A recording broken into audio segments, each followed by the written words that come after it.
Read by Ben Tucker. Before Egypt, Part 1.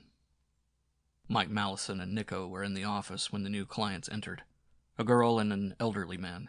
The girl smiled at Mike. Then she looked at Nico, and a sharp involuntary scream got past her lips. "It's all right, lady," Mike said. "He won't hurt you. He never injures a client. Won't you sit down?" Nico wasn't offended. He was used to women reacting that way at first sight of him. In fact, the hideous little Martian misfit had caused even strong men to turn pale. The elderly man was also staring, but with more clinical interest than horror. He turned his eyes on Mike and said, "I am Professor Arnold Brandon. This is my daughter, Dory." "I'm Mike Mallison," he indicated with a nod. "This is my assistant, Nico." Nico grinned, thus baring his tusks and adding new hideousness to his face. He waved his forearms and said, "I'm delighted to make your acquaintances. I hope your trip to Outer Port was not too tiring." Nico's tones were bell-like, his diction perfect. The girl gasped. The man blinked, then turned again to Mike. "I hope you received our electrogram." "Yes, but it was a little vague. It merely said you would arrive at Outer Port as of this date." "Quite. We wish to charter your ship for a cruise." Mike considered. The Space Queen was at liberty, but he wasn't sure about these two. Other than the fact that the man was old, the girl gray-eyed, slim, and damned pretty, he knew nothing about them. They certainly didn't look like big game hunters. "For what destination?" Professor Brandon hesitated. "Out toward Orion, sir." "A man could cruise out toward Orion for the rest of his life and still not arrive at a destination. Could you be more specific?" "There is a planet out there I wish to visit, but at this time I'd rather discuss details other than its location." "Such as?" "The cost is very important to us." Dory Brandon spoke up. "My father holds the chair of ancient cultures at Casablanca University, and educators, as you may know, are not very well paid. We've been saving for this trip for a long time." She faltered, somewhat embarrassed, and Mike asked, "In what segment of Orion is this planet located?" "The 9th." Mike leaned forward. "May I assume your trip is of a scientific nature?" "You may, sir."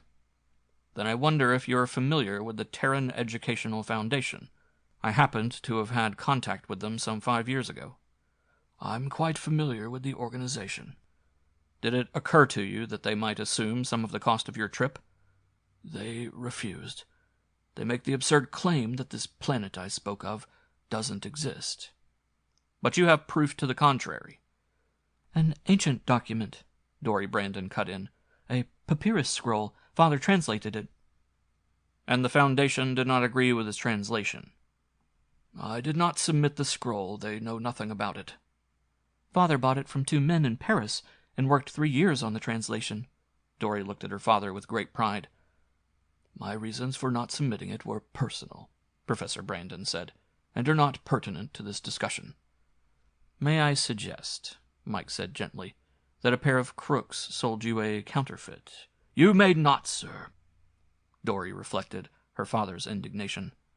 "I'll have you know my father is the foremost authority in his field." Mike raised a protective hand. All right, I'm sorry." "Then perhaps you'll tell us the approximate cost of the cruise." "I can haul you to the 9th segment and back for around 7,000, but that won't leave much leeway for search." Professor Brandon beamed. "We can just about manage it, and I assure you very little search will be necessary." "If you'll give me the planet's location, I'll plot a course and give you an exact figure." "It is not my intention to seem mysterious, but I'd prefer to give you that data after blastoff." Mike scowled and half rose from his chair. Professor Brandon hastily drew a pack of yellow bills from his pocket and laid it on the table. "There are 4,000. I have the rest at the hotel. We shall demonstrate complete faith in you by paying the 7,000 before we leave Outer Port." With that he smiled and arose from his chair. "I guess that concludes our business at this time. We'll be at the hotel when you wish to contact us. Come, Dory." He herded the girl out quickly and closed the door. Nico chuckled. "Smart old codger. He had you pegged dead to rights." Mike turned his scowl on Nico and snapped, "For Christ's sake, speak Terran." Nico had inadvertently used a Plutonian Hill dialect he'd heard once, this being the hideous little Martian's amazing talent, an instinctive grasp of all tongues. His lingual talents were a tremendous asset to Mike, but at times they drove him crazy, because Nico might absent-mindedly use several different tongues during a conversation, some of which he could not classify himself, having forgotten where he heard them. "I said he had you pegged. He knew you were ready to turn him down, so he upped with the mool. He knew once you touched the yellow, you'd be his pup." "I'm not so damn sure about that." Mike Mallison was a big game guide, a life he loved. He was a man of action and asked nothing better than the perils of his calling, the stalking of the great Plutonian ice bears, crouching in a Venusian swamp, waiting for the 10-ton lizards to blow slime 100 feet in the air and rise from their lava hotbeds, matching wits with the telepathic Uranian rock wolves, the most elusive beast in the universe, setting his sights on a Martian jet bat so some Terran millionaire could have a new trophy for his game room. "You're not sure," Nico was saying in Ganymedian French, "but you'll stay glued to the mool." Mike was busy thinking and didn't ask for a translation. After all, he needed the money, and if he didn't take it, these two deluded characters would no doubt find someone who would. "Besides," Nico said in Terran, "the female's a dream. The legs, the torso, very nice to be in space with." "Shut up. This is a business trip. Remember that. Exactly the same as though we were hauling a couple of fat Terran bankers." "Sure, but that kitty's got more in the bank than—" "Get the hell out of here. Go over to the exchange and see if our new pile came in on that ship." Outer Port was a man-made satellite artificially oxygenated and gravitated. It was the largest of a group assembled during the experimental period of the late 21st century. Later methods of shifting asteroids and small planets into desired orbits were developed, and the construction of space globes and platforms was discontinued. At that time, the Interplanetary Guild of Space Guides purchased the satellite and moored it on the perimeter of the system to serve as a headquarters for their activities. They smashed a bottle of wine on it and christened it Outer Port, after which every guide got drunk by way of celebration. It was a bleak establishment. With no solar supplement, it lay in the eternal twilight of far space, the artificial heat of its surface rising against eternal cold, thus causing a perpetual fogging of its atmosphere mixture. So when the Space Queen blasted 15 hours later, Dory Brandon brightened perceptibly. Professor Brandon remained in the lounge. Nico was aft, watching the tube primers. Dory was with Mike in the control cabin. "Getting used to Nico?" Mike asked. Dory smiled. "I owe him an apology. He is—" She looked up suddenly. "He is he, isn't he?" Mike laughed.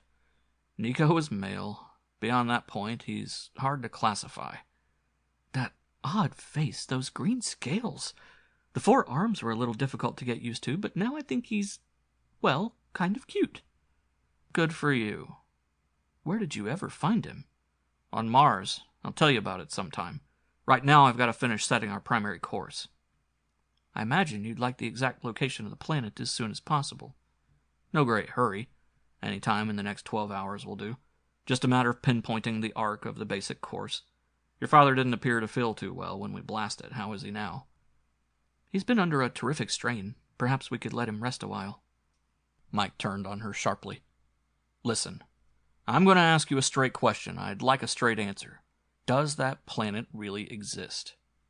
Her eyes widened. Her head came up dangerously, and Mike noted this made her extremely attractive.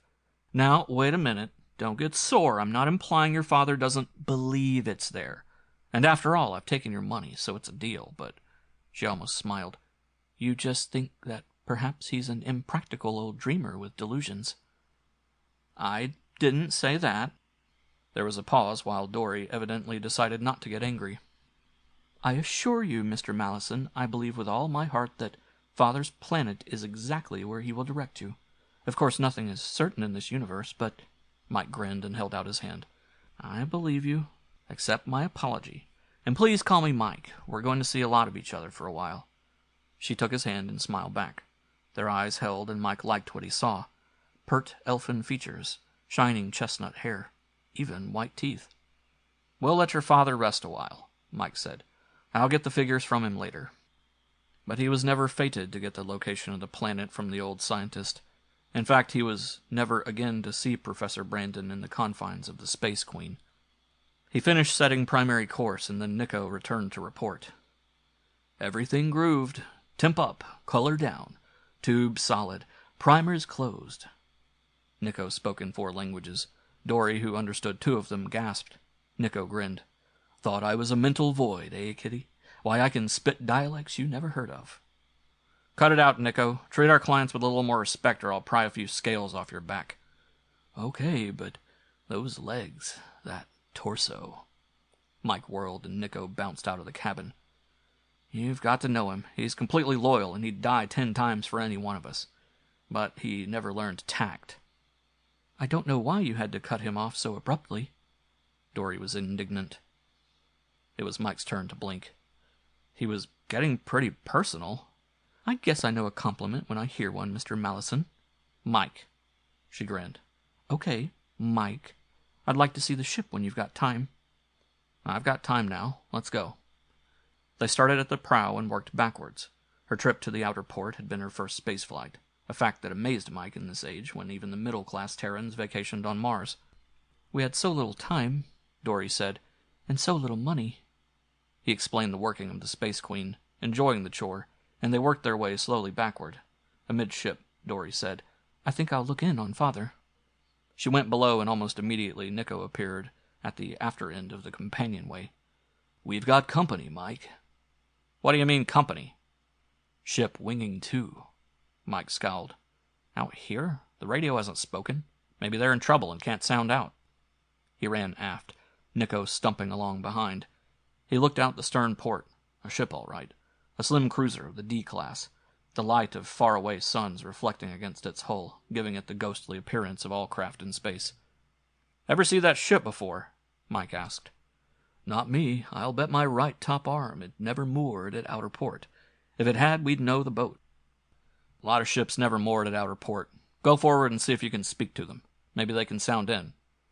Nico left, and Mike watched the ship arc closer.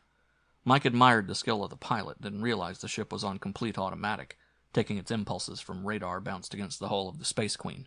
No human pilot could hold a ship that steady. She appeared intent on locking to the Space Queen's after hatch. Mike wished her all the luck in the universe and hoped he had what she was looking for. In case of illness, his stock of medicines was only standard and would not cover any extraordinary cases. Then he stiffened. There was movement next to the antenna prow on the ship's nose. A small hatch was opening. Mike cursed himself for stupidity.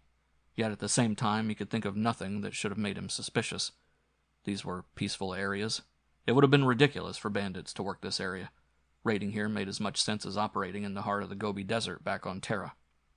Even as he whirled to try and reach the control cabin in time, a steel arm shot out from the pit uncovered by the raised hatch. Mike didn't see the fine wired grid at the end of the arm, but he knew it was there, and he knew its purpose. End of Part 1.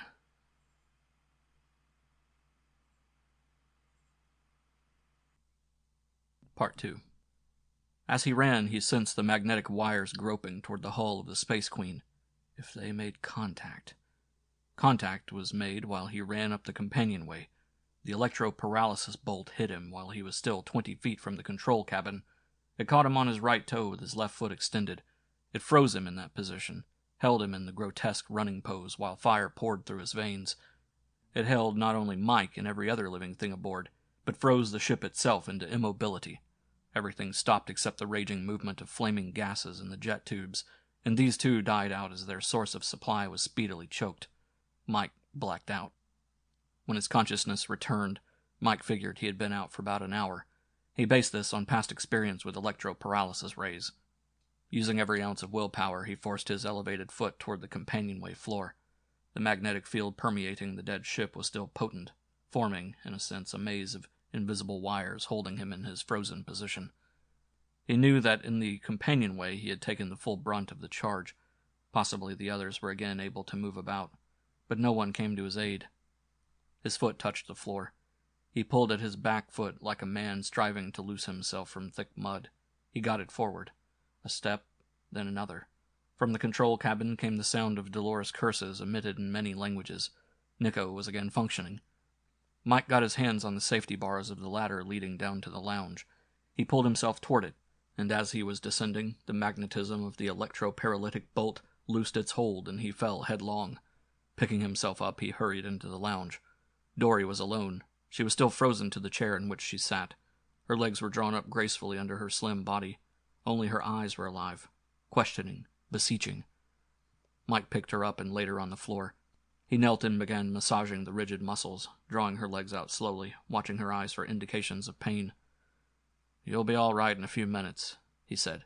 "We have to take it slow and easy or you'll get the bends." While he worked, he was asking himself questions. Who? In God's name, why? What reason had anyone for attacking the ship? There was nothing of value aboard. He had no enemies, to his knowledge, in this part of the universe.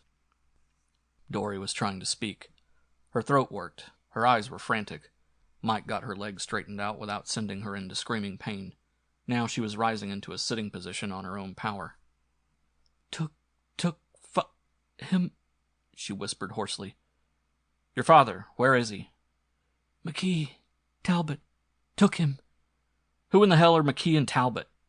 Gradually her throat unlocked. "They came in and took him, carried him out." "I asked you who they were." Tears welled in her eyes.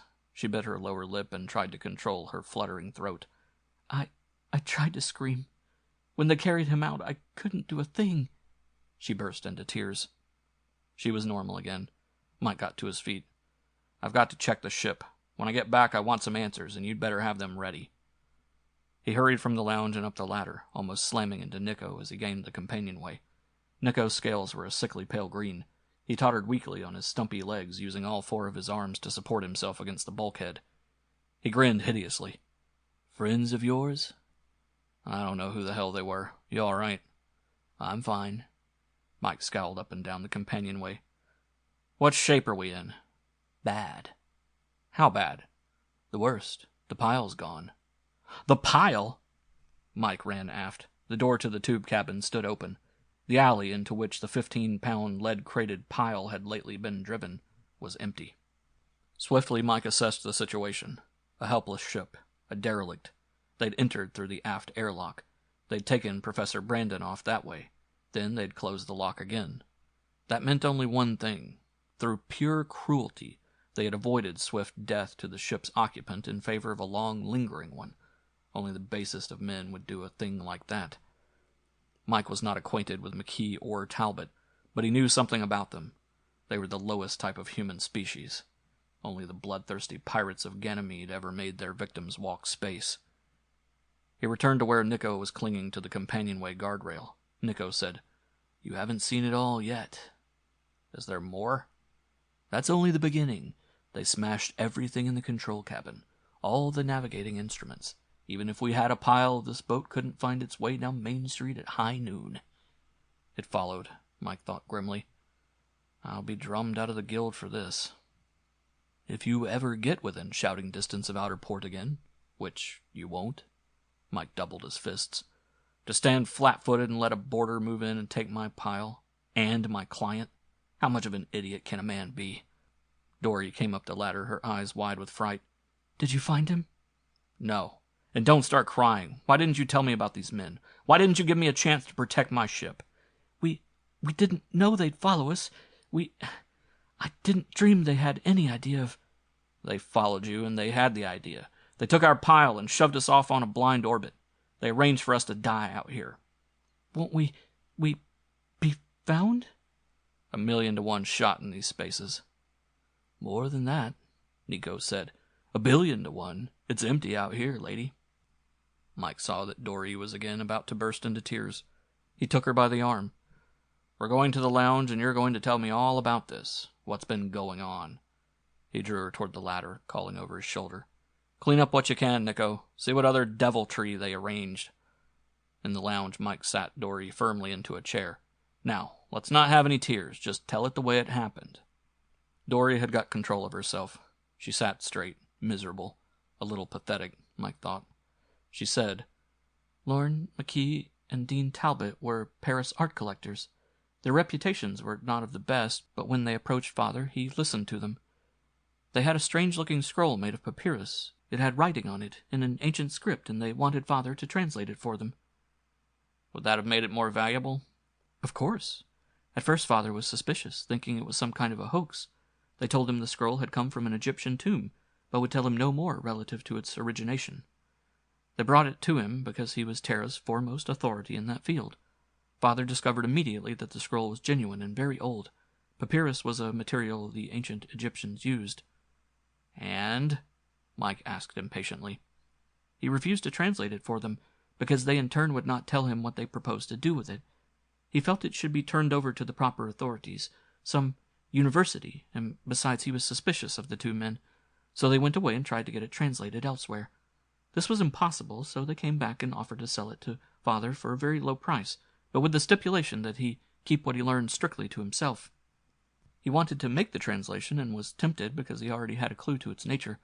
He believed the scroll verified a theory long in existence on Terra relative to the extraterrestrial origination of mankind. "You mean he thought it proved the Neanderthal and Cro-Magnon came from other planets?" "No, not so far back as that. There is little doubt they originated on Terra. Father's a specialist in Egyptology, and it was his belief that a great deal of their early history was purposely distorted. There is confusion in what little can be found concerning them, and Father sincerely believed they came from another planet. He was sure they brought with them a knowledge of science far greater than any existing upon Terra." "And the papyrus verified his belief?" "Completely." "What did it tell him?" "That the forefathers of those who later became the Egyptians left their native planet after a disagreement with the ruling pharaoh and sought a new home. They cruised for several lifetimes, raising and educating their children and dying off until they found Terra, a planet almost identical to their own. The papyrus gave the location of their home planet, hieroglyphics which Father translated into a table of accurate equations." "How could he know they were accurate?" Dory's head came up sharply. "If you were really aware of my father's ability in his field, it wouldn't occur to you to ask." "I don't blame you for your faith, but I still think it was a gigantic hoax, for one reason." "And that?" "If the ancestors of the Egyptians came to Terra, they had to have great scientific and technical knowledge to get there. All right. Then what happened to the knowledge and the science? The Egyptians certainly didn't take advantage of it." "They used some of it. No one had been able to prove conclusively how they built the pyramids." "Slave labor." "That is not a complete explanation." "All right, forget the pyramids. What happened to the rest of their science?" "The answer lies in a basic trend of the Egyptians as a people. They were completely preoccupied with death rather than life. To them, their years of living was only a period in which to prepare for eternity. Their ambitions and talents were directed toward the building of great tombs and the perfect preservation of bodies after death. In the light of this, does it seem so strange that they turned their backs on all knowledge except that which aided them in dead directions?" Mike was regarding Dory with a new respect. "I owe you an apology. You're a smart girl. You've got a brain in your head. I'm so used to carting empty-headed females around the system that I'd forgotten smart ones existed." "I'm sure you mean that as a compliment, but the fact remains that Father and I blundered you into a perilous position. We should have told you about McKee and Talbot, but we didn't think—" "Your shortcoming was that you were honest and thought everyone else was. That's a common failing." "But we knew they had bad reputations." "It's pretty obvious how their thinking went. They must have had a clue to the contents of the papyrus. They knew your father wouldn't act without integrity, but they banked on his eagerness as a student. Figured it would cause him to accept their terms in order to get his hands on the scroll, because there was certainly nothing dishonorable about buying it from them. They knew also that he would keep his word, being that kind of a man." Dory's shoulders drooped in misery. "I guess that's about it." "It was the best way they could think of to get the papyrus translated and still keep the contents secret." Mike rubbed his chin. "They were pretty smart boys. They were certain your father would find a way to act on whatever information it contained, and all they had to do was stay on his trail and await their opportunity." "How could anyone be so vile?" Mike ignored the question. "I said they were smart, but they weren't smart enough." "What do you mean?" "This little trick of marooning us on a fatal orbit in space. It won't work." "Why not?" "We'll follow them." Dory was completely bewildered. "But you said your pile was stolen." "It was. We won't need it." "And all your instruments were smashed." "We won't need them either. Your father will tell them the planet's location. There's not much else he can do. Then we'll follow them." "One of us is crazy," Dory said weakly. "No, McKee and Talbot were just badly informed. They have an automatic ship and evidently don't know too much about it. You see, the electroparalysis ray has one basic element around which it functions. magnetism. The jolt they handed us was of such size that it created a magnetic field around their ship. If they had been going through an asteroid belt, they would have been bombarded into oblivion. As it is, they'll still be bombarded, in a sense, by us. You mean? The field envelops their ship and trails out behind us like an invisible chain. They couldn't possibly have shoved us hard enough to get us clear of it. So when they pulled out, the Space Queen nosed right around and followed them. Mike grinned. We're on their tail right now, just as surely as if they had us on a tow rope. Then we can still help Father. Mike sobered. Well, we don't know what we can do. We're still not out of the woods. There's a little problem with landing a dead ship on that planet after we come within range of its gravity. Then, too, heaven only knows where we'll settle down. If it's a big planet. Instead of wincing before this new peril, Dory stiffened against it. I'm sure you'll do all that any man could do. I'll do my best. And as long as the whole disaster was our fault, forget it. Mike, conscious of a warmth rising within him, took his eyes quickly from her face and went to check ship. End of Part 2.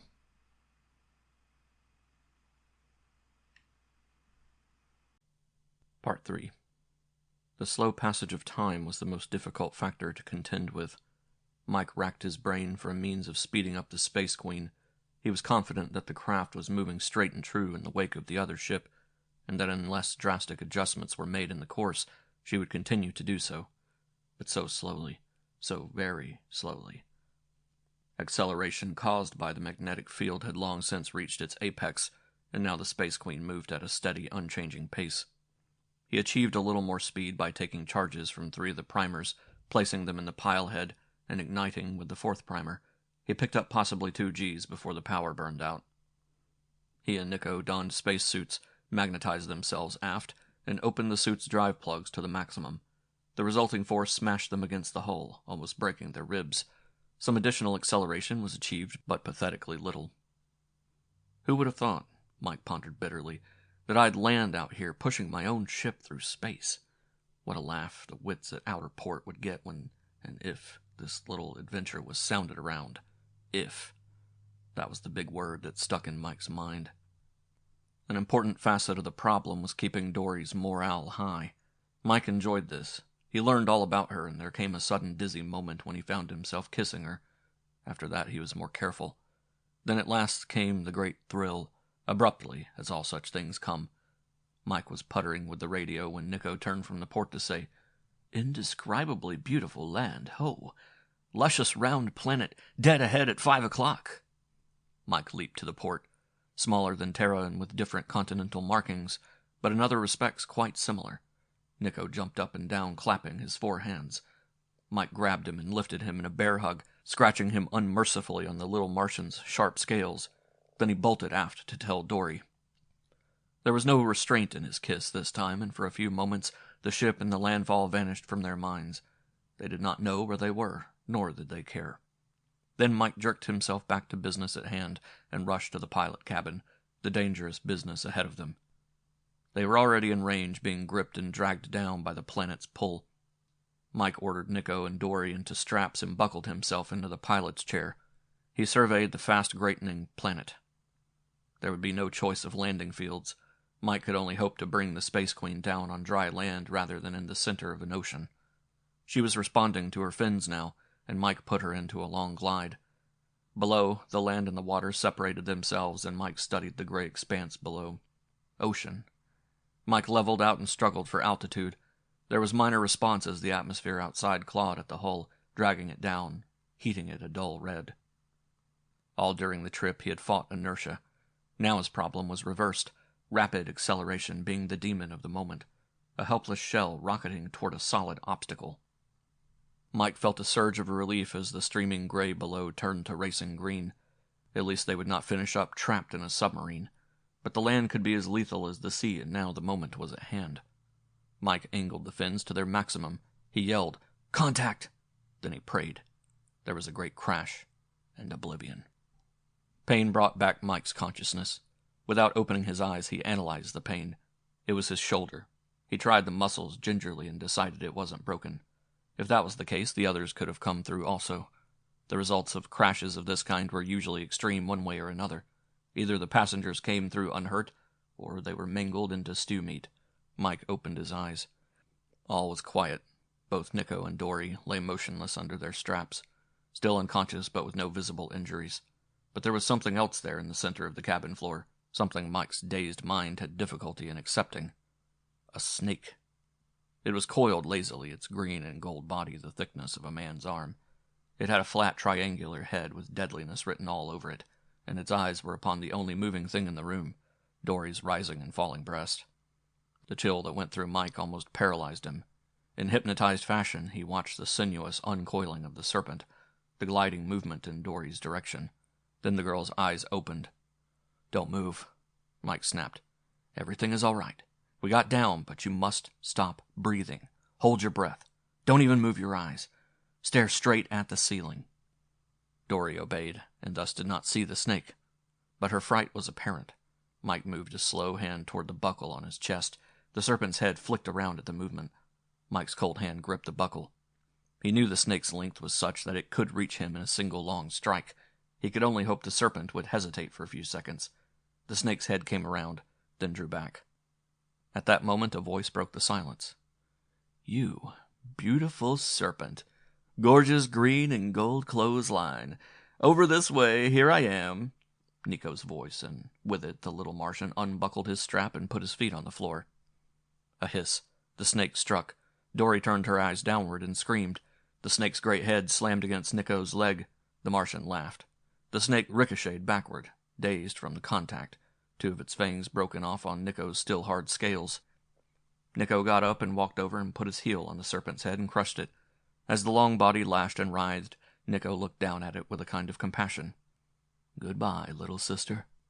Nico looked over at Mike in assumed surprise. "Was my pretty cousin bothering you? She only wanted to say hello." "All right," Mike barked. "You've had your little joke. Let's find out where we are." "In a jungle, I guess, from the nature of the welcoming committee." Mike helped Dory from her couch. She had sustained no injuries other than a slightly sprained wrist. Mike got a rifle from the gun cabinet, gave another to Nico, and armed Dory with a small pistol which she tried to refuse. Investigation showed the hull to be intact, but two of the hatches had been torn off their hinges and were nowhere in sight. "A beautiful glide," Nico commented, looking back at the broad furrow that gave evidence of how the Space Queen had come in. It was a good thing for them. "A lucky one," Mike replied. He scanned the thick tropical vegetation on every side. "We could be down in the green jungles of Terra," Nico said. "We could at that. There is a river around here somewhere." "How do you know?" "I got a flash of a river as we glided in. Thought we were going to hit it. Then we went over. It ought to be in that direction. Let's go." Dory, still stunned by the episode of the snake, was mute and pale as she followed close behind Mike. Nico brought up the rear. The going was hard until Mike broke through into a comparatively open area. He pointed. "There it is." A silent, ominous river, dark under the hot rays of a high sun. Around them nothing moved, only the black waters of the river rushing onward toward some distant rendezvous with the sea. Dory shuddered. Mike drew her into the circle of his arm. "Don't be afraid. This is a break, just what we wanted. All rivers go somewhere, and this one saves us from fighting our way through the jungle an inch at a time." "But we have no boat." "We can make a boat," Nico said. "The rubber mattresses and cushions from the ship. I'll bet no one on this planet has ever seen such a boat as we'll have." Mike and Nico struggled back and forth from the riverbank to the ship, bringing what was needed. Dory, fearing to remain alone, trailed with them until she was exhausted, whereupon Mike began building the raft, leaving the rest of the trips to the indestructible Nico. Mike bound the mattresses and cushions to a base of woven reeds. The reeds grew in abundance in a nearby swamp.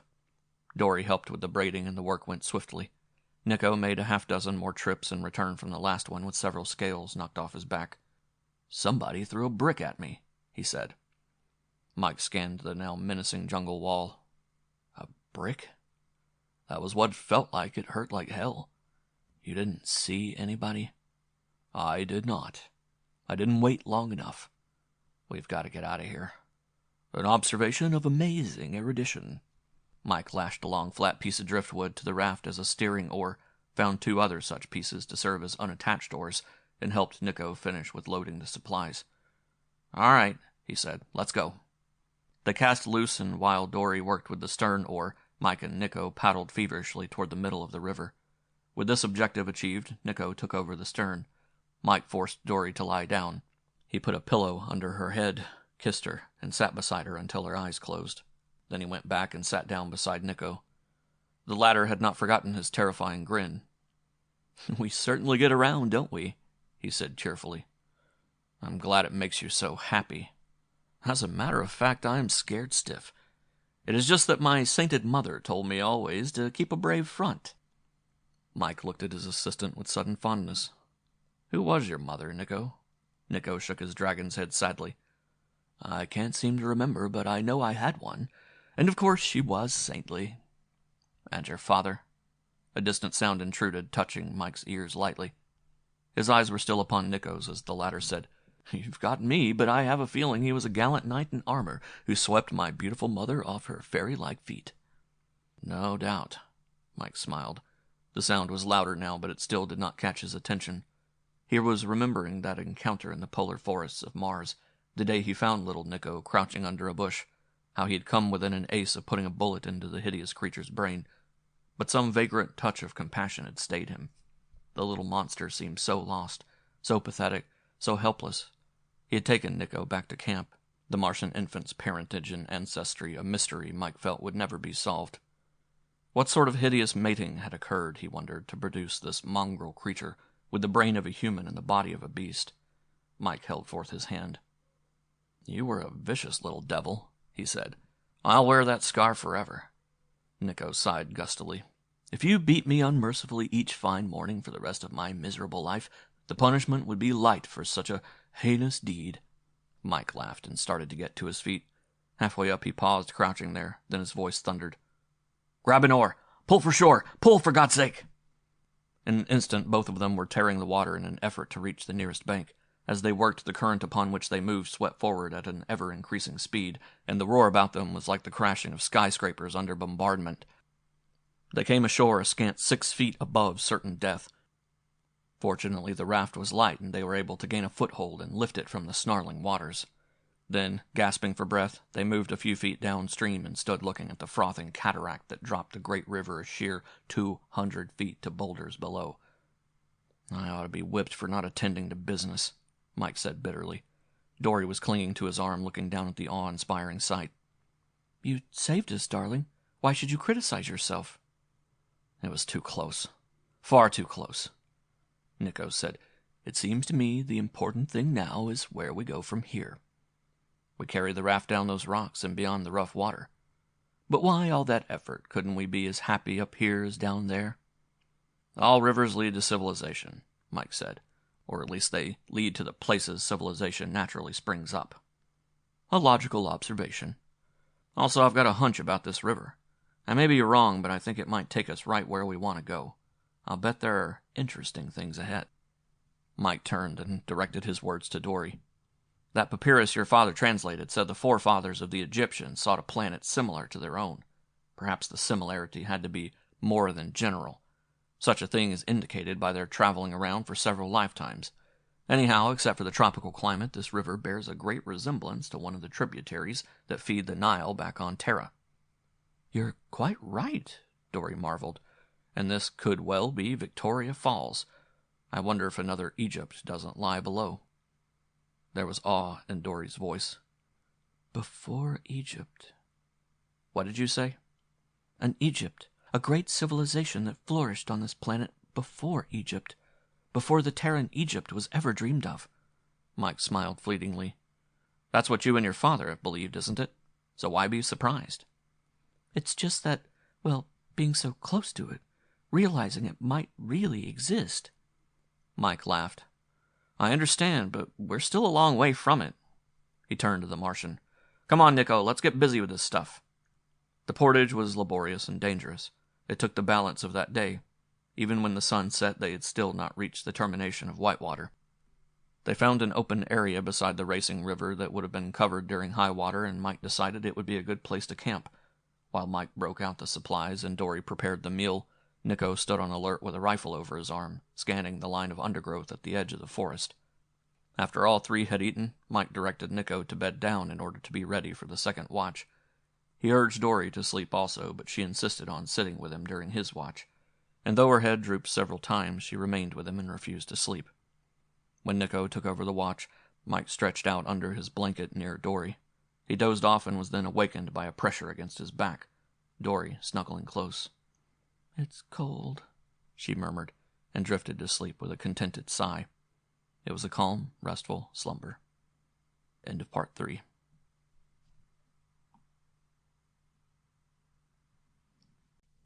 Part 4. The sharp back of Nico's rifle awakened Mike after what seemed to him only a few moments of sleep. He sprang up to find dawn breaking, and Nico sending another shot into the undergrowth. Mike grabbed his own rifle and ran to the Martian's side. "What's wrong?" Nico lowered his weapon.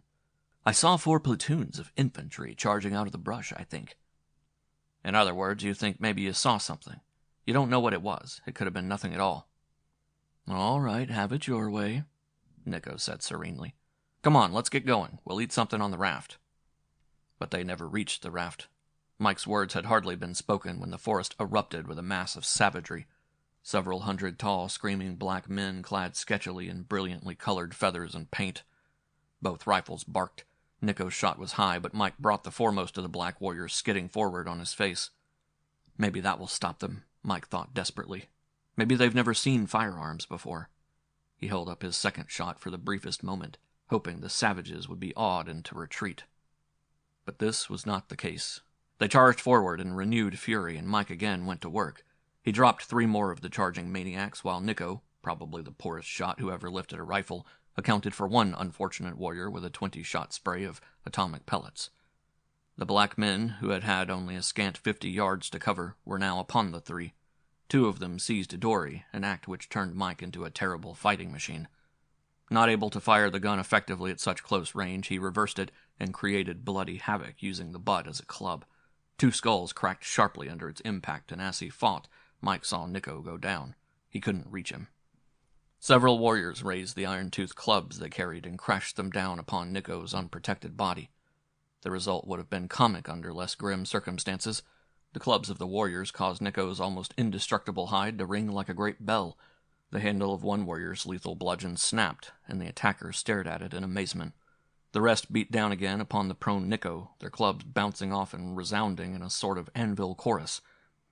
The attention of the warriors bent upon annihilating Mike was diverted by the intriguing spectacle of this strange 4-armed creature refusing to be clubbed to death, so Mike was able to get in some telling blows that felled 3 more of the terrible warriors.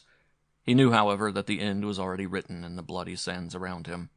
He could only fight to the last moment, bringing down as many of the enemy as possible. His heart was sick at what would surely be Dory's fate. He saw her just beyond the perimeter of battle, still held by her 2 captors who were viewing the fight with rapt interest. If he could only reach her, 1 swing of his gun butt, and she would serve no vile purpose in the hands of these raiders. Mike mowed a bloody path in her direction. He covered more than half the distance before he knew he would never make it. However, the end of this affair was not written in the sands, but in the skies overhead. Mike realized this when the attackers stopped fighting. All eyes turned heavenward in sudden terror. Mike's eyes followed theirs, and he saw the ship. It was a craft such as he could never have imagined in dream or reverie. A great rectangular platform, its polished sides inlaid with gold and fist-sized gems. There was a high railing around its edge over which myriad faces peered down. Above it, elevated upon shiny cables, were 2 glowing balls, not more than 2 feet in diameter. And even in his preoccupation with more serious matters, Mike realized the whole craft was suspended from these 2 balls, that they were its means of buoyancy. Then he was in the midst of a disordered flight as the warriors charged screaming back to the forest.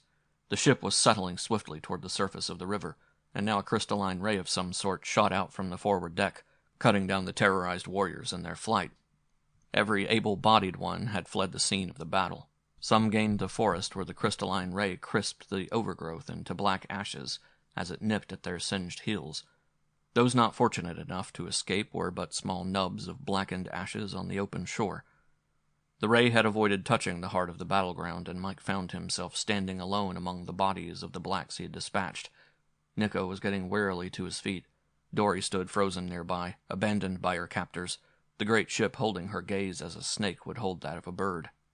The ship hung motionless a few inches above the rushing water, its port side flanking the shore, and as a section of the railing arced down from its position to become a landing ladder, Mike realized the futility of delayed flight. This was a fighting ship, a patrol craft ready and able to spread devastation in any direction. There were perhaps 100 men aboard, and as a squad filed down the ladder, Mike was struck by the perfection of their 6-foot bodies and by the pride and arrogance of their manner. Their attitude was one of casual contempt mixed with mild interest. Dory had moved into the shelter of his arm, and the grumbling Nico had also come close, but with interest centered more upon his aching scales than this new possible enemy. While the squad stood at attention, their leader surveyed the bloody section of shore. He checked each of the prone men and found only one still alive, a 7-foot ebon-skinned warrior who got to his feet when the leader kicked him, and stood erect but swaying drunkenly from the blow Mike had laid across his skull during the battle. Shoving the warrior roughly toward the silent trio, the leader took a small object from the gold inlaid shoulder sack that seemed to be a part of his uniform. The object consisted of a short rod with a crystal ball on one end. The man grasped the ball in his palm, pointed the rod at the fallen men, and began spraying them with the same crystalline ray that had emanated from the ship. The resulting fire was instantaneous and intense. The prone bodies crackled for a moment, and were reduced to charred fragments. The leader went about this work with the distasteful look of a man cleaning out a garbage pail. When the task was finished, he turned his attention to the 4 prisoners. Nico was the prime object of his interest. He cut the little Martian out of the group, shoving him roughly aside, then walking slowly around him several times, as though unable to convince himself that such an improbable creature could really exist.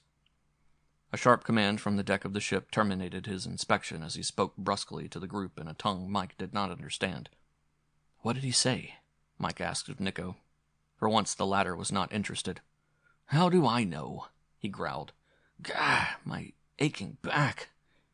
The leader motioned to the squad, whereupon the prisoners were pushed toward the ladder. The boarding was accomplished swiftly. The prisoners were herded forward and onto a gold inlaid bench just above the prow. The ladder was lifted and the craft moved straight upward like an elevator. After ascending 300 or 400 yards, it leveled off and swept gently forward downriver. None of those aboard laid hands upon the prisoners. Nico was still the center of attention, and also of the conversation passed among the soldiers. They were handsome specimens, erect and beautifully built, clad in identical uniforms, the cost of which would have been staggering on Terra or anywhere else in the system. "This ship," Mike said. "Is there anything familiar about it?" He had spoken to Dory, and the latter looked at him questioningly, and then glanced about the ship. "I've certainly never seen anything like it before." "Of course not, but the styling, the decorations, they can only be classed as Egyptian. At least a forerunner of what we consider Egyptian. And this river, look out ahead of us. See how it broadens? See the wide level fields on either side?" "The Nile," Dory whispered. "Not the Nile, but obviously a sister. The Egyptians who fled this planet certainly hunted until they found exactly what they wanted. Found it on Terra in a system far away from their own." Mike turned his attention to a conversation that was going on between Nico and the black prisoner. The language was a primitive guttural of some sort, but Nico was obviously using it skillfully. He grinned at Mike and said, "We were obviously wrong about those people. They are fine characters. This is Malanda, a leader of the tribe known as the Halorkas, or at least that's as close as I can give it to you in Terran. He's an extremely fine fellow." "Is that so?" Mike asked grimly. "Then why did they grab Dory?" "They meant her no harm. They didn't want her injured." "I can imagine why. And if they're such fine fellows, why did they attack us?" The question seemed to embarrass Nico. "I guess my aim wasn't so bad after all. They were keeping a sharp eye on us, wishing us no harm whatever. But when I fired, I killed one, so they naturally got sore."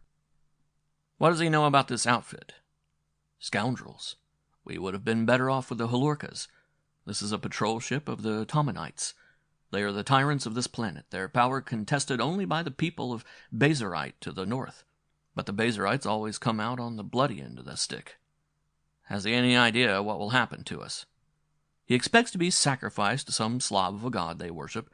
Then his body will be preserved and put in a trophy room they call the Gallery of the Dead." Mike turned a quick, meaningful look at Dory, but he had no time to comment. because at that moment the door of a small cabin opened and a girl came forth. The cabin was aft of the ship, and the girl came swiftly forward, pride and arrogance written in every line of her beautiful body. But it was not these qualities that caused Mike to gasp and Dory to blush deeply. It was the regal figure's almost complete nudity. She wore only the briefest of attire across her breast and hips. "My dark friend says that's Catalhali, princess of the Tomanites," Nico whispered. "She rides along with the boys once in a while for the exhilarating pleasure of it." "I imagine the boys get a little pleasure out of having her along, too," Mike said. Then, with the queenly nude not a dozen feet away, Dory grasped Mike's arm. He glanced across and saw that her eyes were sweeping past Catalhali to the small cabin. Its door had again opened. 2 men emerged and moved forward. They seemed entirely at home and wore smug smiles. "Lord McKee," Dory gasped. "Dean Talbot." The Terran origination of these two was obvious. McKee was bald, paunchy, middle-aged, his face loose from easy living. Talbot tended toward the more athletic figure. He was dark, his eyes clear and sharp, his mouth cruel. "Surprise," Nico said with a noticeable lack of warmth in his voice. "Bet you never expected to see us on your front porch." Talbot smiled coldly. "Yes and no. After we left you in space, we thought we were rid of you, but we saw you tagging after us when we were over the planet, and it was too late to do anything about it. Congratulations, how did you manage it?" "What have you done with my father?" Dory asked. Talbot pondered the loathing in her eyes. It did not seem to bother him. "Your father is well taken care of. He will be—" McKee raised a delicate hand. "But the details would only horrify you." Mike was on his feet and had the Terran by the throat. Talbot gagged and flailed helplessly. He was no weakling, but still not a match for Mike's strength and rage. The haughty-eyed native girl had been standing silent, regarding the tableau. Now she snapped a command, and 2 soldiers stepped forward and seized Mike. A third hit Mike with a vicious blow across the skull, with the flat of an ugly jeweled sword he carried. Mike staggered and fell back on the bench, blood running from his scalp. Talbot rubbed his throat and adjusted his clothing. Viciousness shone in his eyes. "We had no great animosity toward you before, but now—" "That's why you left us stranded in space?" Mike asked. "It was just that we did not want to bloody our hands killing you, but you had to be got out of the way." "Well, we're in the way now." "Not at all. We have had time to put ourselves in solid with these fierce but rather stupid people. We've also had time to arrange for this hostile reception accorded you. We told them—" "I can't see that it matters what you told them. We can see the result." "I'm more interested in how you got to them," Nico said. "You don't know their lingo." "Well, there are ways if one has the time." McKee had come forward and was regarding Nico with interest. He was not alone. Catalhali and every soldier within range was also regarding him with interest. "Just what manner of creature is this, anyhow?" Talbot asked. "Why, you slab-sided slob!" Nico yelled. Talbot flushed and took a backward step. The 3 soldiers moved forward, scowling. "Take it easy," Mike said. "We know how we stand. It's just as well we don't antagonize these people any further until we can get some kind of foothold." "You'll get a foothold," McKee sneered, "in the priest's embalming rooms." With that, he turned and walked away, obviously satisfied with the situation. Talbot turned to follow him. He bowed to Catalhali, as though awaiting her pleasure. The proud native princess appeared to have had enough of this spectacle and moved haughtily aft. As he followed her, Talbot glanced swiftly back at the prisoners, as if to say, "See how solidly we're in? You haven't got a chance." This was all too evident. "What do you suppose they're up to?" Mike asked. Dory looked up questioningly. "What do you mean?" "They aren't just here to enjoy the hospitality of these people. They've got something more in mind." "They're after the loot. What else?" Nico said. "If you're right, and I think you are, they must have a plan. And if the plan is what I think it is, they've got their ship ready for a quick blast-off." Dory's face was tight with inner turmoil. "We've got to find Father. We've got to help him." Mike took her hand. "We'll do our best, but you must keep a grip on yourself. Your going to pieces won't help." Dory made an effort. "I'm sorry, I'll—" Her words were broken off by sudden activity on the ship. Mike glanced out and noted the landscape that had changed to one of broad cultivation. The rough jungle country had completely vanished. Obviously, the ship had been moving at great speed. its effect on the passengers lessened by the huge glass shield in front of the ship's prow. Looking ahead, he could see the spires of a city in the distance. But this was not the object of the patrol's concern. Their eyes were riveted to another ship, a strange shining craft that was moving in front of the left at great speed. Mike heard shouts of both consternation and anger in the odd tongue of these people as they appeared to be girding for battle. The approaching ship was of radically different design than the one on which they were trapped. It was completely of metal and had no golden or jeweled decorations. It was long and slim and completely enclosed, and had the appearance of a true fighting ship. None of its passengers were visible. Nico had been talking to the feathered warrior. The latter had sat silent during the brush with McKee and Talbot, and Mike had almost forgotten his presence. Nico turned in excitement. "He says that's a Bazerite raider. He says it's very seldom they come in so close, but that one's planning to raise general hell with the scow. This isn't one of the Tomanites' fighter fleet, and we'll have a pretty rough time." The golden craft was following a two-pronged attack. The Tomanites were spraying the sky with their deadly crystal ray, and at the same time kiting for home as fast as the ship would go. Out beyond, the slim ship did a remarkable roll to avoid the ray and screaming in for the kill. The wind was howling around the Tomanite ship now, and her timbers groaned under the pressure. Then the Bazerite craft attempted a strike. It appeared to be trying for only a close arc, but at the last moment it nosed down in a breathtaking maneuver and streaked straight for the exposed deck. Frantically, the Tomanites brought their ray gun around to bear on the death-laden juggernaut. They were partially successful, spitting forth a deadly barrage just as the prow of the attacker crashed into the deck. Had the blow been uncontested, the Bazerite ship would have roared on through and gone its way in triumph. But the crystalline force field crashed out with a viciousness of its own. It had no seeming effect upon the hull of the Bazerite raider, but it hurled the craft back from its position and far out into the sky. Great damage had already been done, however. A gaping hole left the bejeweled deck almost split in two, but by lucky chance the overhead globes had not been damaged and the speed of the Tomanite ship did not diminish. It was streaking toward the city, now seen clearly from the deck, and as the Bazerite ship righted itself, Mike saw similar ships, sleek metal fighters, rising from a port near the city. The commander of the Bazerite ship seemed to be making a decision as his craft hung in space. To attack or flee? Could he reach and demolish the crippled barge before the Tomanite fighters reached the scene? Both Mike and Nico hung upon this indecision.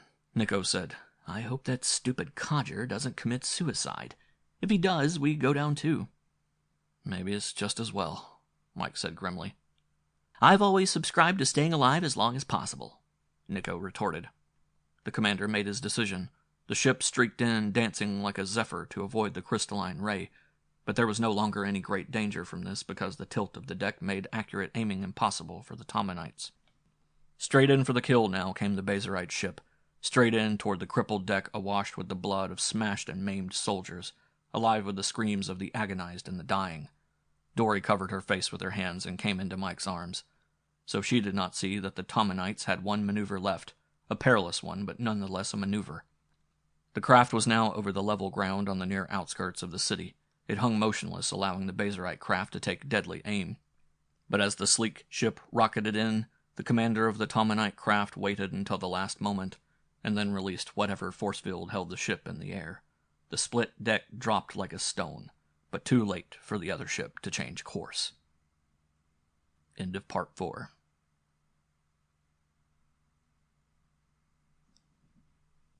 Part 5. The Bazerites had gambled and lost. As the ship arced again skyward, a dozen similar fighters closed in from two directions. They emitted the deadly crystalline fire. For a few moments the Bazerite ship seemed unharmed. Then its hull began to glow. A faint pink, a cherry red, a bright crimson. Then a brilliant explosion lighted a sky made hazy by the descending sun, and there was nothing. Even as the Tomanite ship plummeted downward, Mike marveled at the effectiveness of the crystalline ray. Nothing remotely resembling it existed in the universe he knew. Then his attention was concentrated solely upon perils of the moment. The Tomanite commander was not able to stop the rapid descent. He could only lessen it slightly, and Mike held Dory tight in his arms when the crash came. He noted, fleetingly, that neither McKee nor Talbot had been injured by the thrust of the Bazerite ship. The door to the after cabin was open, and he saw them crouching inside, terror written across their faces. Standing above them, proud and erect in the face of death, stood the princess, Katal Hali, and Mike felt a touch of admiration. Then the craft hit the ground. Mike realized he was not unconscious. He realized also that the ship had braked slightly against the rocketing drop at just the last moment. It had blunted the force of the impact but little, however, and chaos reigned upon the shattered deck. Mike found that both Nico and Dory were unconscious, but that the Halurkan tribesman was shaking his head groggily. Mike looked swiftly about. The dust cleared slightly nearby, and he saw that the prow of the deck had buckled as it hit, leaving a dark opening beneath. There was room for a man in there. Mike glanced around. In the confusion, no one was paying any attention to the prisoners. Help was coming from the city, but the rescuers were still quite a distance away. Mike motioned to the Halurkan, gesturing frantically. The other quickly understood. Mike picked Dory up and put her inside the dark opening. He followed her and moved her further inside from the small opening. Then he looked out to find the Halurkan had had difficulty with Nico, but had found a way of grasping him so as not to get cut by the sharp scales. He pushed the little Martian's body in to Mike and followed quickly. Mike turned immediately to Dory and began examining her for injury. There was a small gash on her forehead and a bruise on her shoulder. She moaned and opened her eyes. Mike put a finger over her lips. "Be very quiet." "Where are we? What happened?" "The ship crashed," he whispered, "but we may be safe for a while." Dory smiled weakly. "I thought it was the end." "How do you feel?" "All right, I guess. Nothing seems to be broken." "Lie and rest." Mike turned and found Nico was sitting up, his eyes open but still a trifle vacant. "You okay?" "Guess so. They couldn't kill me with a club, but I get knocked out coming downstairs." "Something must have hit you on the head just right." "Something sure did. Tell me, what's the situation?" "I don't know. I'm playing it from hand to mouth. We're hidden under the ruins of the ship." "They'll be after us." "If they weren't killed." Mike found a small opening and peered out. Help had come from the city now, and he saw a line of stretcher-bearers moving away from the wreck. His spirits rose as he identified 3 of the casualties. McKee, Talbot, Catalhali. Were any or all of them dead? He had no way of knowing, but at least they appeared to be past caring about the 4 prisoners, at least for a time. This did not ensure safety, however. The entrance to the improvised cave darkened and a face appeared. Mike held his breath, expecting challenge and exposure, but none came. Then Mike realized that dusk had fallen and the eyes of the searcher could not penetrate their hiding place with any degree of surety. There were sharp words in the alien tongue. Obviously the searcher was calling for any trapped or injured person. Desperately, Mike hoped he would let it go at that, but such was not the case. The man got down on his knees and pushed inside. He found himself taken instantly into the iron grasp of 3 desperate tenants. The Halurkan got him by the legs. Nico hit him in the middle, and Mike got strong hands on his throat, drove powerful fingers into it, shutting off the man's breath forever. The man struggled helplessly for a few moments, then he lay still as Mike snapped his neck suddenly backward and broke it. The darkness served another purpose. It kept Dory from the horror of seeing a man killed not 2 feet from her eyes, but she realized what was happening and buried her face in her hands. "I'm sorry," Mike whispered, "but this is a matter of survival. Try and look at it in that light." There was nothing to do now but wait. Mike's hopes were slim and desperate ones, that the slain man would not be missed for a while, and that the wreckage of the ship would not be cleared away until the following day. The time dragged. Activity around the wreck dwindled and died out. Total darkness had not yet come, and Mike prayed for a few more minutes of safety, but he was not to get it. A commotion over toward the city brought him to a break in the wreckage through which he could scan the area. A huge derrick-like affair, encrusted with the usual gold and gems, was lumbering toward the wrecked platform. A gang of workmen followed on foot. Incandescent balls were carried by another group, brightly illuminating the scene. "We've got to run for it," Mike said. "Out, everybody! Run straight to the left! There's an airfield over there. McKee and Talbot's ship is on the far edge. I saw it just before we fell." The 4 wormed their way out from under the wreckage. "That ship should be primed to go," Nico said with excitement. "That's what I'm hoping." "No!" Dory cried and pulled away from Mike. "No, I won't go away from here and leave my father. We've got to try to help him." Mike did not hesitate. He swung a short, solid right. It cracked against Dory's jaw and she went limp. "Sorry," he said grimly, "but this is no time to argue." "We're going to hit that ship and blast out?" Nico asked. "What else? She'll hate me for it, but we've got to use common sense. There's nothing we can do for Professor Brandon this trip. Maybe we can come back later." "It will be hard on the kitty." "Okay," Mike retorted harshly. "My responsibility is getting Dory out of here alive." "I'm not arguing," Nico said. Let's move." The Halorcan had remained silent the whole time. He had done what was expected of him promptly and efficiently, and proven himself a good comrade, but there was no time now to explain the plan to him. If he had remained where he was, they would probably have gone off and left him, but when they started across the open country, he ran with them. Mike momentarily expected the light from the glowing bulbs to pick them out, but luck was with them, and they gained the edge of the airfield without being detected. They disappeared in among the craft. There was quite an assortment of these, and from the design and variations in size, Mike got the impression they were pleasure craft and not a part of the fighting force. Encrusted jewels were used in profusion, and decorations along with both silver and gold. On this planet, these precious materials seemed to have little value, as no guards were posted over the field. There were lights in a few of them. These Mike carefully skirted until the party came at last to the sleek black hull of the ship McKee and Talbot had arrived in. No sight ever gladdened his heart more than that of the great, competent-looking monster. The ramp was down, and all was darkness inside. "Shall I go ahead and check?" Nico asked. "It wouldn't help. If anyone's in there, they'd probably nab you." "Maybe I don't nab as easily as you think," Nico growled. "Anyhow, there isn't time. I think that crew spotted us when we entered the field. We've got to get in and away." "Once inside, we can lock the hatches and hold them off until we blast." "You think so?" Mike asked. "With that funny fire ray they've got?" "Well, maybe they just won't see us then." "Let's hope not." Nico went up the ramp first. Mike followed with Dory in his arms. The Halorcan warrior brought up the rear. Into the dark maw of the ship they went, where Nico found a utility flashlight on its hook near the door to the companionway. He sent a beam on ahead. "Holy Mother Mars," he croaked. The light flashed back off thousands of brilliant jewels, almost blinding them. The companionway was strewn inches deep in multicolored gems. "That's about what I figured," Mike said. "Those two have been loading loot ever since they set down here. I'll bet every cabin's packed to the guards." This was true. As they moved through the ship, it was like walking in the treasure house of a Neptunian robber baron. "There's well over $1 billion in here," Nico marveled. "Whatever you say about our friends, they aren't small-timers." "It'll be a touchy job getting this ship off the ground," Mike said. Nico grinned hideously. "Want to stop and throw a few tons overboard?" "There's no time, or believe me, I would. Let's get to the control cabin." It was the one cabin in which no wealth was stored. In the place of jewels and bar gold, there was something else. It seemed McKee and Talbot had not been as negligent of their hoard as it had first appeared. The half-dozen native guards in the control room allowed the four to enter, standing close against the near wall. Then they fell upon them. Taken by surprise and attacked by a greater number, the fugitives had no chance.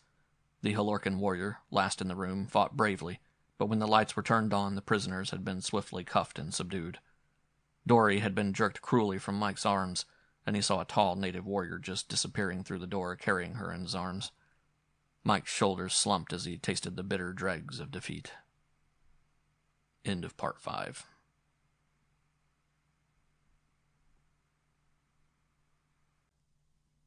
Part 6.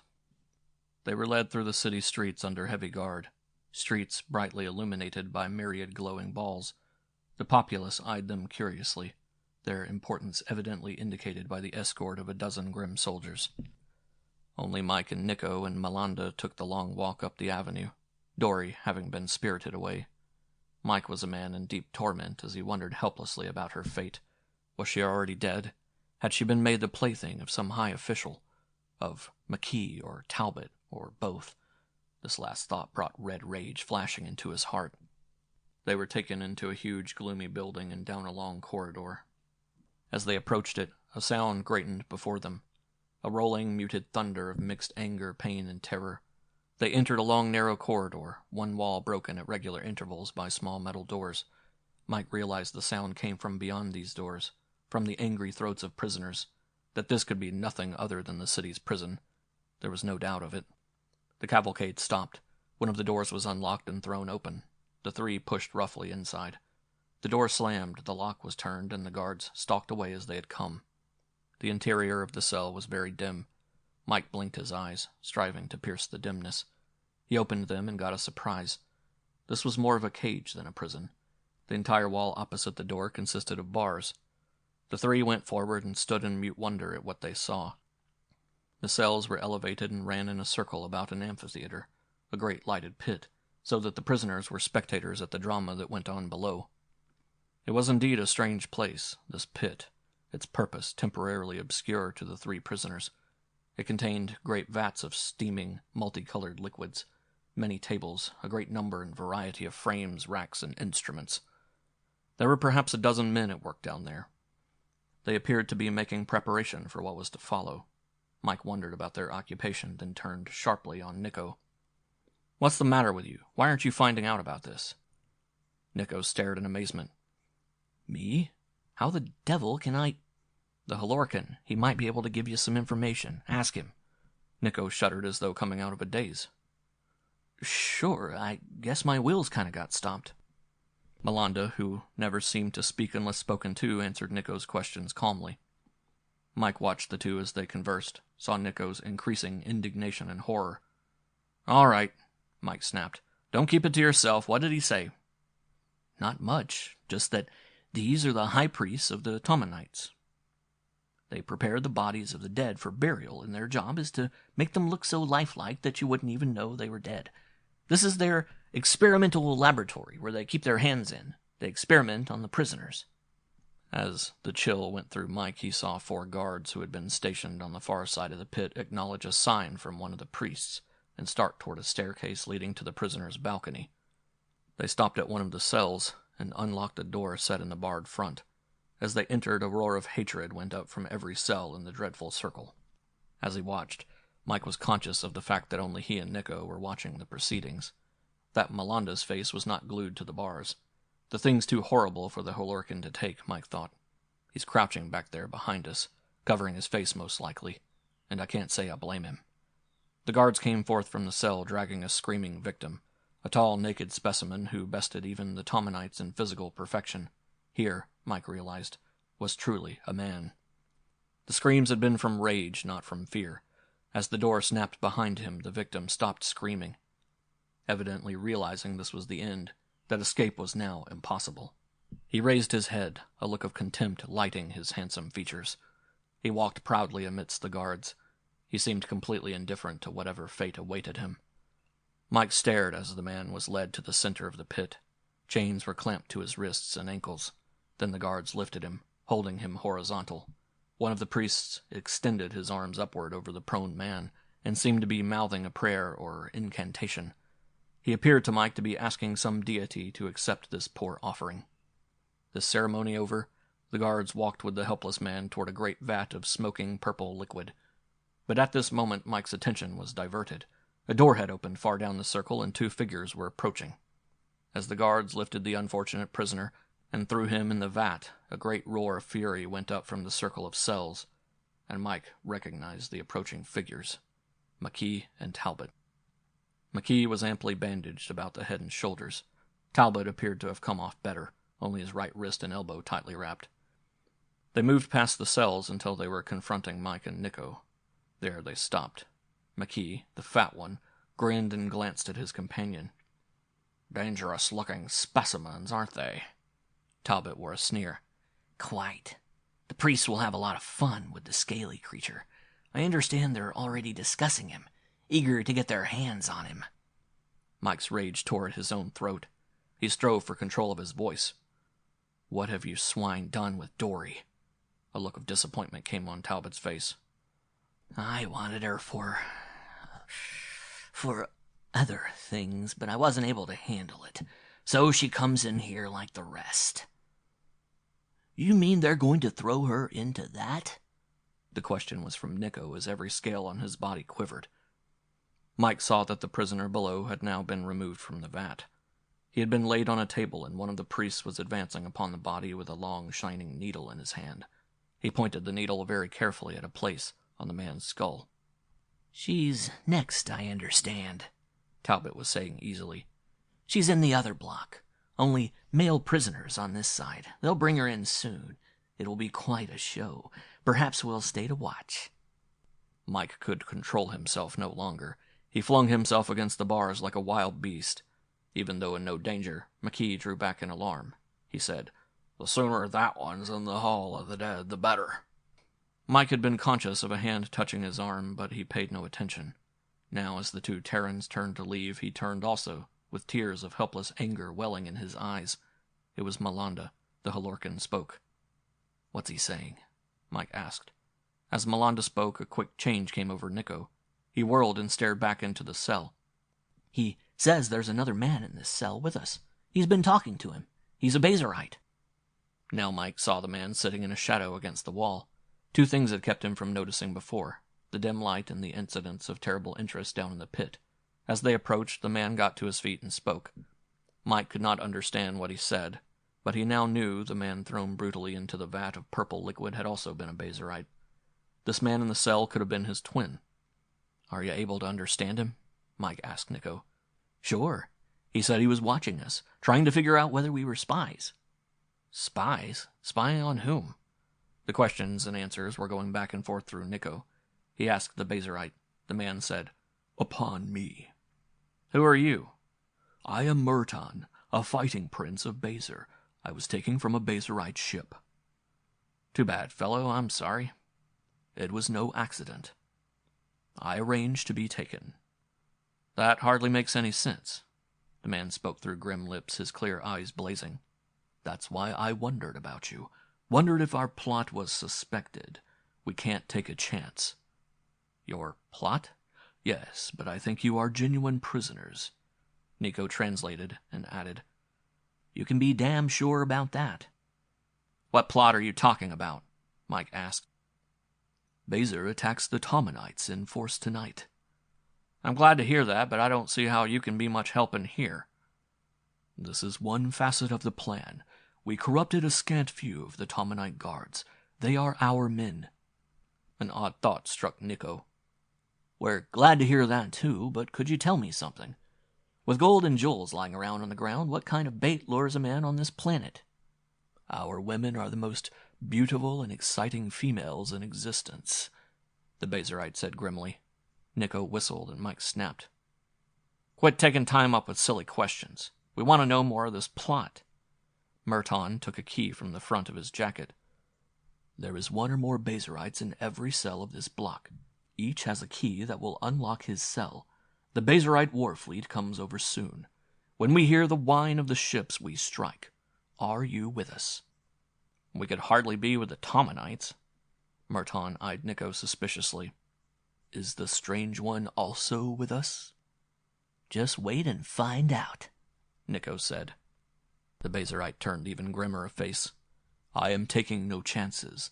This plan must work. My brother just died down there in their reeking vat." Mike was astounded. "You mean you had a key? You could send the whole cell block to his rescue, but you let him die?" Ice glazed over the pain in the Bazerite's eyes. "There is much more at stake here than one life. A nation. The time was not right. I had hoped my brother would be spared a few minutes longer, but it was not to be." Mike marveled anew. Truly, these Bazerites were men of iron will. "When?" Mike asked grimly. "Soon." Murton took a small, strange-looking weapon from his pocket. It resembled a pistol enough to be identified as such. "I wish I could offer you arms, but smuggling them in was very risky. What few we have are in the hands of picked warriors." Sweat was standing out on Mike's brow. "Never mind the guns. I just hope it's soon. The next one to go into that vat is a girl who—" The Bazerite's eyes filled with quick sympathy. "One of you, my friend?" "One of us." "I can only hope the ships come first." Mike licked his dry lips. "But if they don't, you say you have some guns, the keys." He was looking at the Bazerite with fixed calculation, his thoughts transparent. Murton had no difficulty in divining them. "We cannot move until the ships come. If you strive to change this, I shall kill you swiftly and silently. I shall kill everyone in the cell to ensure silence." Mike's look remained fixed. He knew he did not have the courage to watch Dory die horribly when there was a key and a weapon within his reach. He deliberately forced the cold look from his face, but whether the Bazerite's suspicion was lulled, he could not tell. Murton smiled coldly and said, "There is another of your kind in the cell block." Mike took a step forward, but the Bazerite stepped warily back. "An old man?" Mike asked. "A very old man. He is 4 cells down. We know nothing of him because no one can speak his language." Professor Brandon. Mike sent up a silent prayer of thanksgiving. He will be released when the time comes. If he chooses, none will be forced to go against their wishes, but I cannot imagine anyone refusing. Mike turned to the bars, gripping them hard. Several priests were working ghoulishly over the body of the dead Bazerite. Mike looked toward the various entrances to the pit. Through which of these would they find Dory? He prayed that none of the doors would open. But as though part of a plan to torture him, one of the doors opened suddenly. 2 guards came through. They were leading Dory. End of Part 6.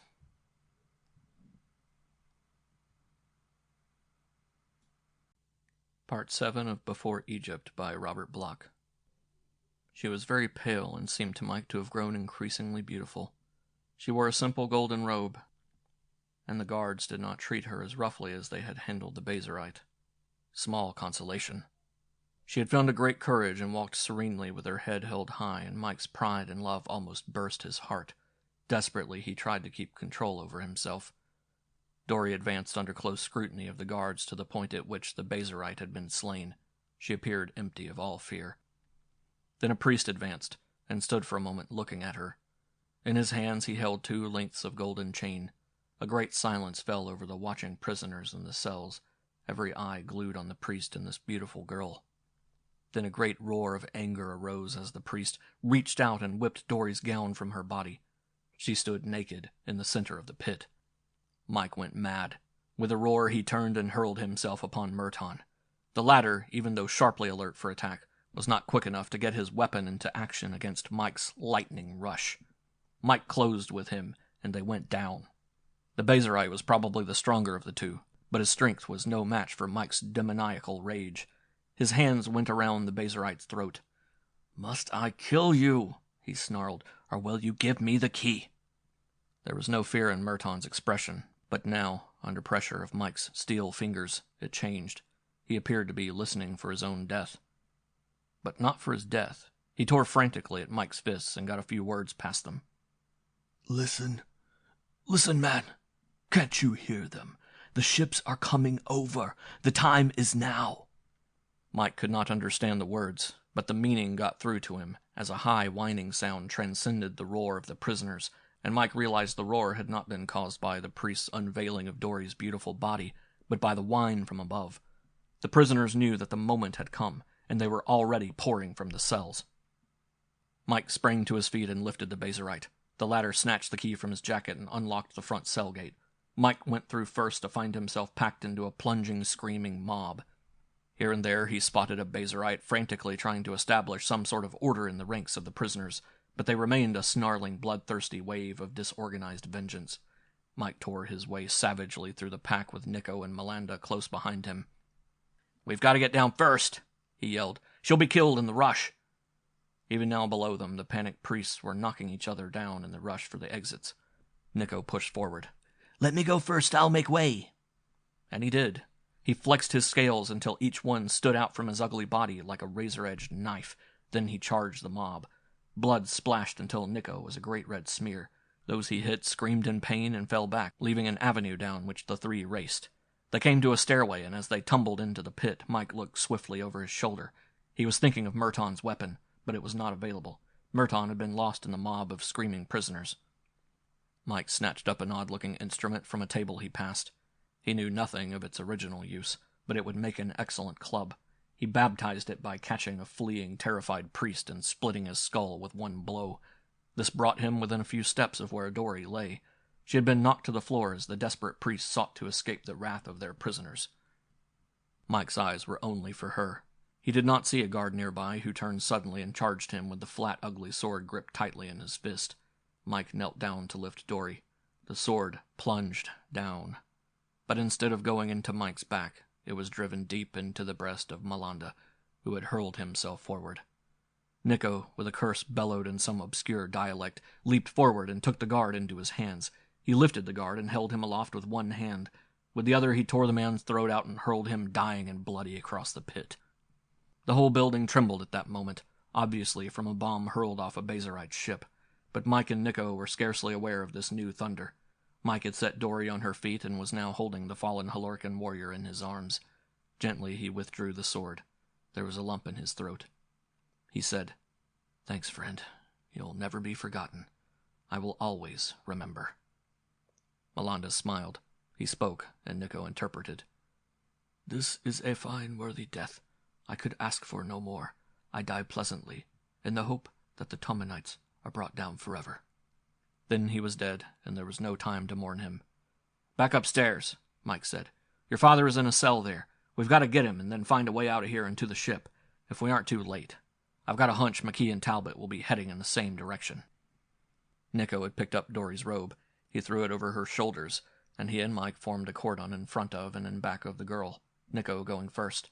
They headed for a stairway, while all about them bloody slaughter was taking place. The priests had found the exit doors mysteriously locked, and what few guards were in the pit proved to be helpless against the outraged horde from above.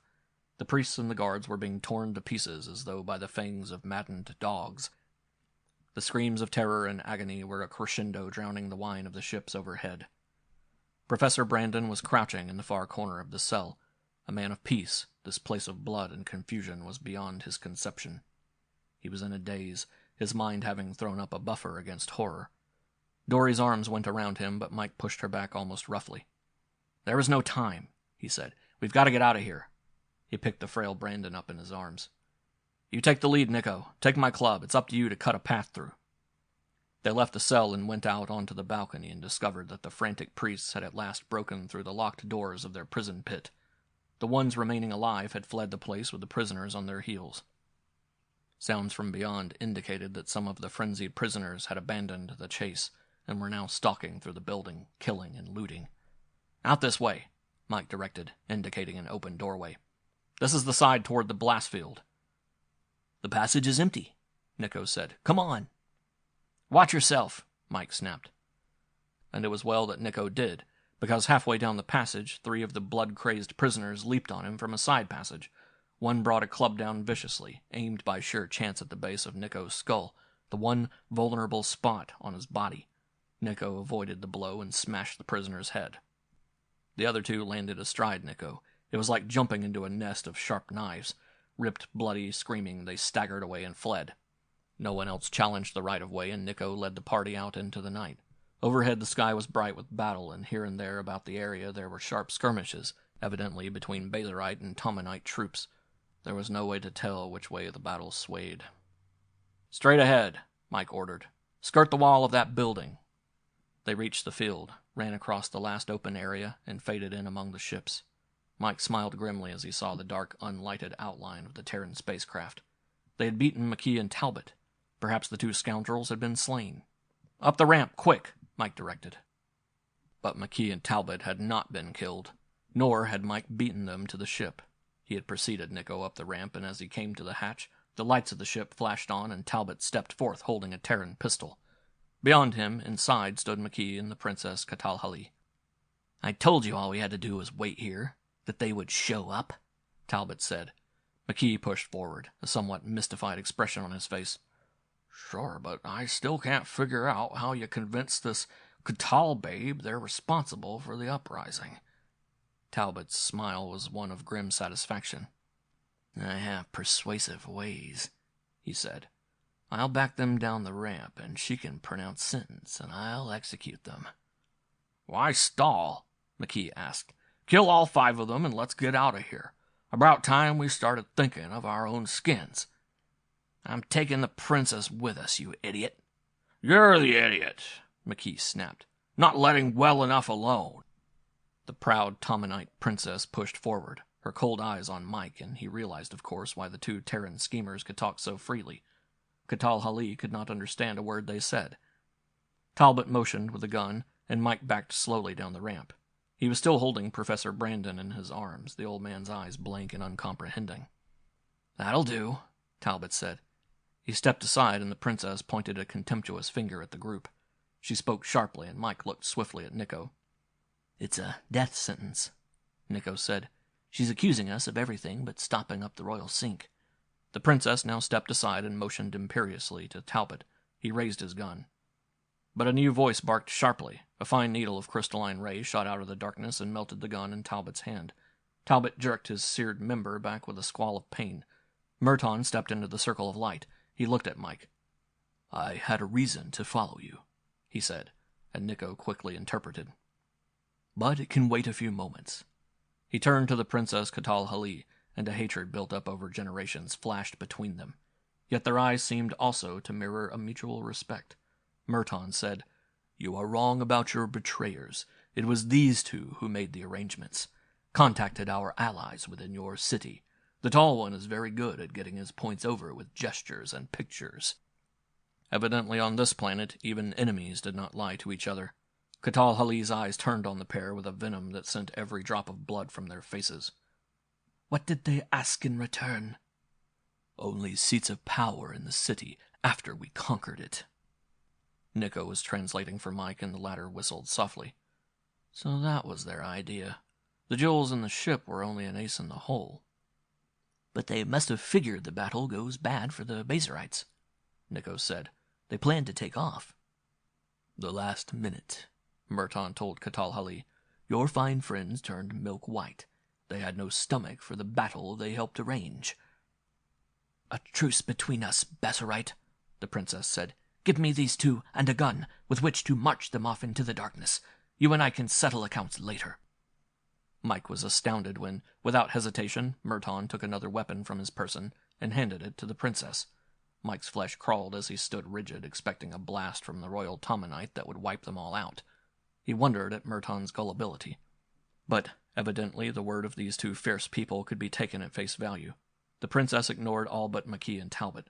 She pointed the gun at them and motioned. Now they understood what had transpired. Sweat streamed from their faces. "No, please no," Talbot screamed. "He lies. He tells you lies."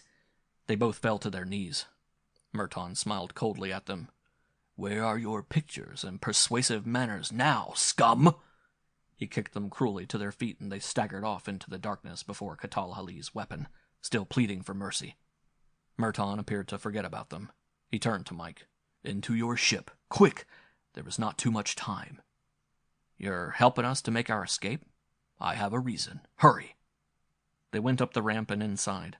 Merton stopped just outside the hatch, and Mike turned. The Basarite said, "I know not from whence you came, stranger, but I ask that you go back to your world, wherever it is. Tell your people of us and plead our cause. Tell of the generations of cruelty on this planet, and bring help for the oppressed. This I ask of you." "But this uprising, your attack?" Merton shook his head. "It does not go well. We will fight to the death as my people have fought before, but I fear the result. The Tomanites are powerful." "Thanks." Mike held out his hand. The Basarite took it, a little clumsily, and smiled a farewell to Nico, who was peering around Mike, interpreting. "Go with your gods," the Basarite said.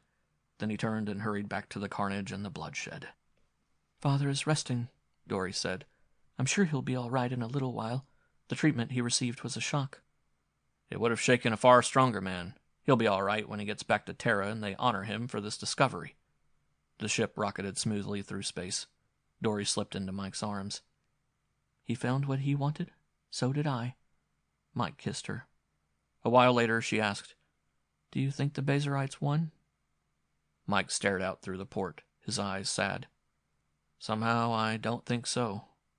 We can only hope, but soon a few thousand ships will appear in their skies. Their doors will be open to all the universe, and tyranny will not survive." "Then we'll go back," Dory said. "Then we'll go back."